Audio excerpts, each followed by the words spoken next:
तारीख के औराक पलटें तो एक ऐसी कौम मिलेगी, एक ऐसी कौम जिसके बारे में माना जाता है कि इस पर खुदा का गजब नाजिल हुआ, एक ऐसी कौम जिसे नबियों का कातिल कहा गया, एक ऐसी कौम जिसने दुनिया के कोने कोने में ज़िल्लत बर्दाश्त की। ये बनी इसराइल हैं, यानी यहूदी लोग। खुदा ने उन्हें मूसा अलैहिस्सलाम के जरिए बचाया, मगर उन्होंने नाफरमानी की, उन्होंने सोने के बछड़े की पूजा की और बार बार उन्होंने नबियों को झुठलाया। नतीजा जलावतनी, बदनामी और तबाही।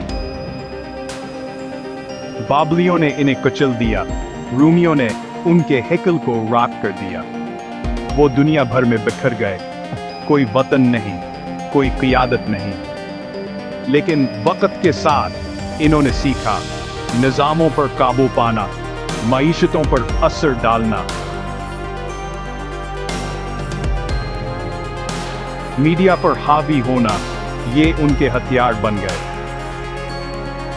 फिर आया फिलिस्तीन की सरजमीन पर एक नई रियासत इसराइल। खूनरेज़ी, साजिश और नवाबादियाती ताकतों की ड्यूरिटी मदद से पैदा हुई और अमेरिका उसका सबसे बड़ा हामी बन गया।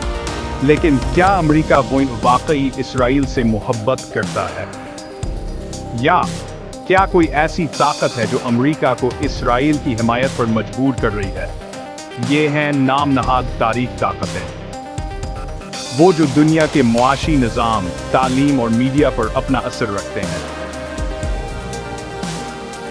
फ्रीमेसन्स, इल्यूमिनाटी और दीगर खफिया गिरोह, इनका मकसद एक आलमी हुकूमत जिसके मरकज में इसराइल हो, और मुसलमान आज पिटे हुए, कमजोर और खामोश। लेकिन ये जंग सिर्फ जमीन पर नहीं, ये एक नजरियाती और रूहानी जंग है। अब वक्त है अपनी आंखें खोलने का, ये पूछने का कि कौन हमारे साथ है, तुम्हारे फर्नी, और कौन इन तारीख ताकतों का हिस्सा है। यहूदी कौम एक बार फिर उठ खड़ी हुई है, लेकिन असल सवाल ये है, क्या हम तैयार हैं?